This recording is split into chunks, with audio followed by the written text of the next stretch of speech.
Good day everyone, thanks for joining me in this video. How many of you have listened to the Sultan of Sokoto saying that social media is a terrorist organization? What happened has happened and it's there written. You can't come and be through social media, but that's one terrorist organization, social media. Social media is a terrorist organization. What they do, put somebody in his comfort room and formulate stories, and you will see whether that is true. So, social media is a terrorist organization that we must deal with. Security agencies must deal with this terrorist organization called social media.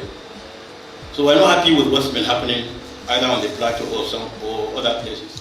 Now, come to think of it, what is the reason behind Sultan of Sokoto saying that social media is a terrorist organization? Well, I think I can guess the reason why he's saying so. Number one, there is a statement he made. He was caught on tape saying that the issue of Fulani terrorists terrorizing in Nigeria will never end. That if it will end at all, that it will be like 2 decades upwards, that is 20 years upwards. You know, it trusts bloggers now, so we share the news. We make sure that the news went viral to the extent of people, some persons sponsor the news on their social media because that statement is indicting. In other words, he knows the reason why he's saying so. He knows the game plan. And he continued to say, and I quote, "There are so many things I'm supposed to say on social media, but if I say it now," he paused. Okay? You can go and watch the video on my channel here. I published it. Okay? That is 6 days ago. You can go and watch it as of the time of publishing this video now. Now, if not because of social media, how would you understand the situation that these politicians and traditional rulers have put us in? Now, let me tell you the truth. In Borno State, the report we had that Boko Haram raided Borno State, we are yet to confirm it with Nigeria military helicopter. We are yet to confirm it, but I confirmed that Boko Haram raided Borno State with military helicopter. But the report we are having that the helicopter was Nigeria military helicopter, and the governor of Borno State confirmed that the military helicopter was taken away from Borno State to other region. Right now, we don't have single attack helicopter in Borno State. These attack helicopters were taken away from Borno State to the southwestern, northwestern states. We are not saying no, while trying to maintain law and order in northwestern states. They should also. Yes, Zolom confirmed that yesterday in a video tape. Okay, go and fact check me. Now, social media is a terrorist organization because we are exposing a lot of things that shouldn't be on social media. We are living in a sophisticated age where even what you keep in your laptop that you will never release will leak it. A lot of people know what is going on and they don't want you to know. Like the issue happening in Plateau State, they don't want to talk about it. They don't want it to be on social media. It is because of criticism that make even mainstream media to start reporting what is going on. They suppress the media, they do everything. They are now telling you that social media is a terrorist organization. So their target, now watch out, their target is the bloggers. They will do all sorts of things to make sure they stop the bloggers, but unfortunately, they forget about this generation we are. Even though you stop internet in Nigeria, people will still report what is going on in Nigeria, okay? Because there are so many internets that work with satellite like Starlink and so on and so forth that you can stop. Now, the second thing, why these people don't want you to know what is going on? Now, apart from the news you are hearing, blah, blah, blah, blah, blah, do you know that Nigerian army, the way they work with Boko Haram is so interesting? Nigerian army work with Boko Haram to ambush their army. Take a listen to this video. Better for army. It cannot better for army. This is where army don't do us, you know what better for them. Army don't sell us finish. So they attack us, they ambush us. Army no better for them. No better for them at all. This is where army support us. Army support us. It cannot better for them. It cannot better for army. Army don't support us finish. About the army don't support us. Army don't support us. Army don't support us. After they don't finish us, the army they will send jet. They send jet. When they don't finish us, when they don't finish us, they send jet. Where army don't finish us? We cannot stand. Yes, army don't finish them. Okay, now waiting then they talk. Say army don't finish army. You understand the statement? So what is happening is that the military officials, they are making conniving with Boko Haram to they ambush on their fellow military men. I talked about how they captured about 20 soldiers. They brought out 3 people, whether the 3 people are Christians, but they are from the south. Okay, I'm aware of that. They are from the south. They beheaded them. No statement from CDS, no statement from Tinubu, no statement at all. It happens in Yobe. Social media is a terrorist organization. They will tell you social media is a terrorist organization because they want everybody in the world to turn blind eye to what is happening in Nigeria. You know why? This is because they have a project of Islamizing Nigeria. They don't want you to see what is going on. Let me tell you, what is going on in Nigeria must unfold for everyone to see. Is it not in this Borno state that Andemodo Sheriff from Boko Haram, and they grip him, he said it's not, that it is Kashin Shettima, who is our vice president today from the Boko Haram? Is it not in Zamfara state, police told us that he arrested both lawmakers who are bandits, part of the terrorists? Is it not in Yoruba that day before yesterday, or 4 days ago, they arrested DSS, Department of State Security Office, Service officials who are part of the bandits, aiding them, and they handcuffed them, they took them to Abuja. What is going on? What is going on? I tell you, social media is a terrorist organization, blah, blah, blah, blah. And he is complaining that what has happened, that there is no need for us to talk about the killing in Plateau State on social media. That is where this statement from Sultan of Sokoto is coming. He is complaining that what has happened in Plateau State. No need to talk about this on social media because social media is a terrorist organization and security operatives have to deal with social media, not with Fulani terrorists. We are living in falsehood. We are living in falsehood. Nigeria is not sustainable. Nigeria is not sustainable. I find it difficult to comprehend how these people think in this age. Anyway, it is what it is.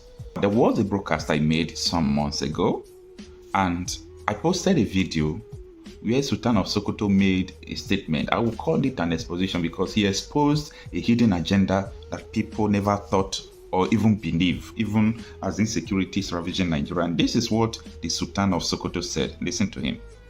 I think it's important for us to tell ourselves the home truth, because we must tell ourselves the home truth. What we must do to challenge these bandits, because we all know the consequences of this banditry and insurgency on the morale and on our lives. Because it will take decades to get out of it, if at all we get out of it, because we all know the consequences and we know the problems. I don't think you listened to what he said well. I don't think so. He said that it is going to take decades. You know what the meaning of decades, right? A decade is 10 years. 2 decades is about 20 years. So Sultan of Sokoto is saying that all this killing you are seeing, this banditry, this terrorism, especially by Fulani terrorists, that it is going to take minimum of 20 years for you to be able to stop it. He did not stop there. That one is a probability. He said that is if it is going to stop. That is to say, Sultan of Sokoto is just telling you that this thing is not going to stop because it is for a particular agenda. Okay? Follow me step by step in this video. Take a listen to what he said. I think it's important for us to tell ourselves the home truth, because we must tell ourselves the home truth. What we must do to challenge these bandits, because we all know the consequences of this banditry and insurgency on the morale and on our lives. Because it will take decades to get out of it, if at all we get out of it, because we all know the consequences and we know the problems. Now, as you continue to watch this video, you will see where the Sultan said that there are so many things he's supposed to say. But because he's on the camera, definitely they are going to upload it to the internet, so he don't want to reveal some certain things. But we know that, okay? There is no need, we know that. Now, he made a statement some months ago in is it not Kaduna? Yes, in Kaduna, where the whole northern ended.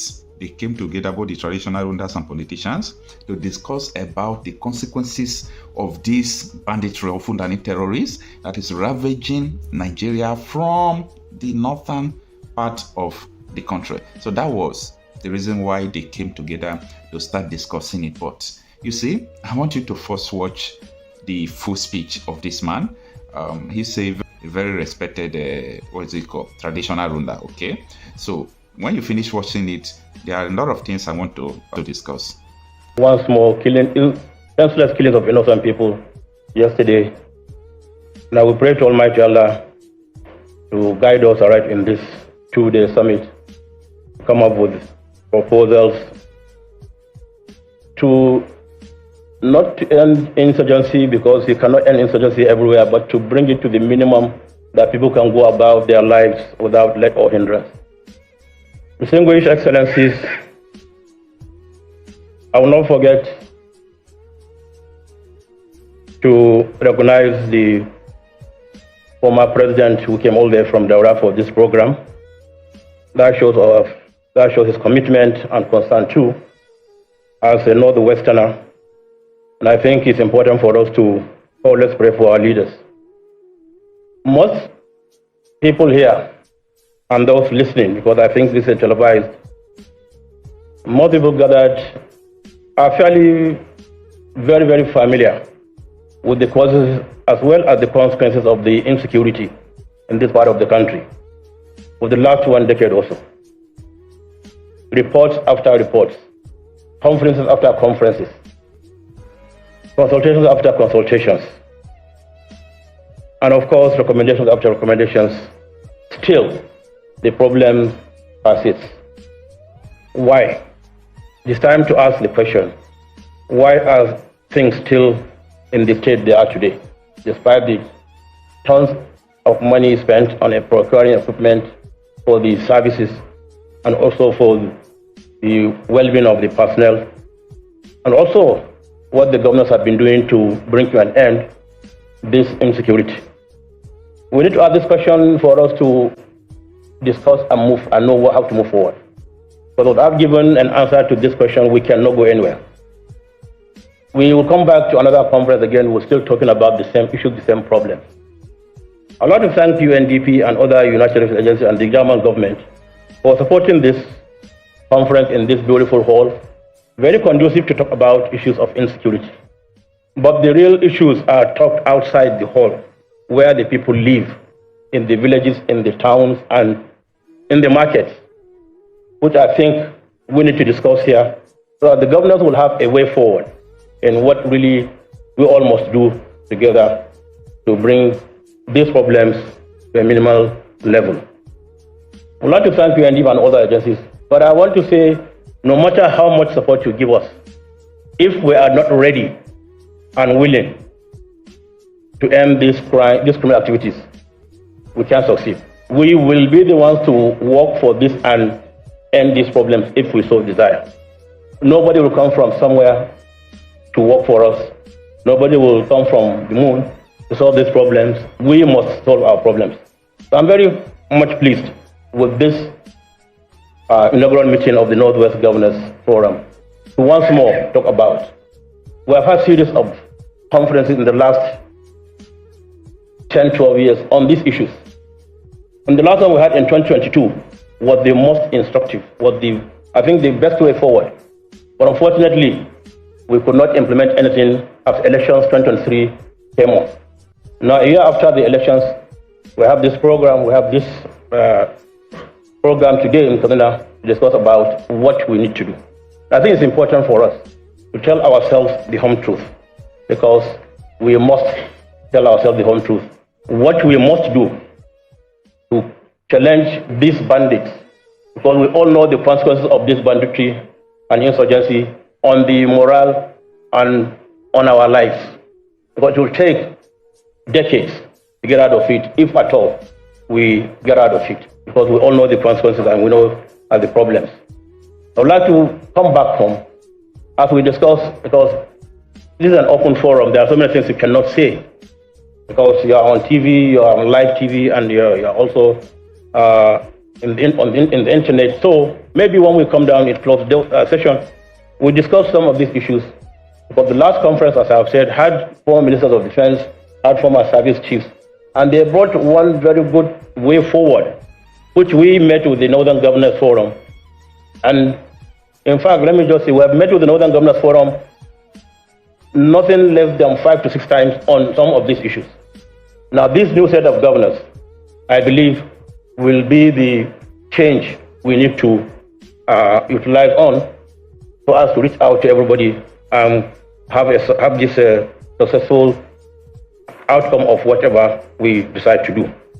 We'd like to assure you, on behalf of the Northern Traditional Leaders, which I happen to be the chairman, on behalf of all traditional leaders in the country, we are always ready, because we know the problem of the people are on our shoulders, and people come to us, and we are always ready to work with the government or with the governors at all levels to move our states, our country forward. Be rest assured, we are willing, because our presence here alone shows that yes, we are here, and we are always willing, once we are called upon, or when we now call upon you, the governors, because we know your doors are always open to us. You have never stopped seeing us whenever we have issues to discuss with you. We will continue to work with you. We must continue to work with you, because we know that's the only way forward to save our region, to save our country from the numerous problems that we've been facing. I have a short listing. I will find a way of getting it across to the organizers of this program. Maybe when we come to at the close of the session, we can discuss some of these issues as we listen to other comments from people, so that we now move our region, the biggest region, the most populated region, the region where all the votes count to make somebody a president. So we know what Northwest is, and we know what Northwest is not. We know we are humble people. We know we reach out to everybody.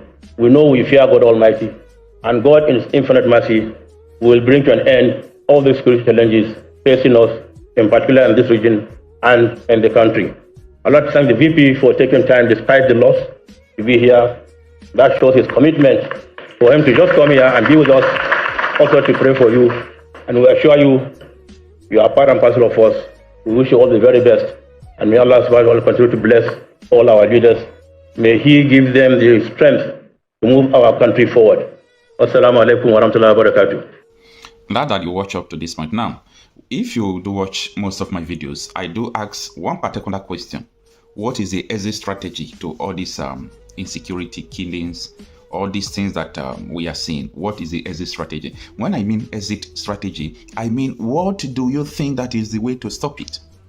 When you are thinking of stopping it by your own power, some of the communities will be able to resist it. Some of the state ethnic group might be able to resist it. But what of others? What of others? They will need sage and finish them and wipe them away. So that is why I continue to state that Nigeria is not sustainable.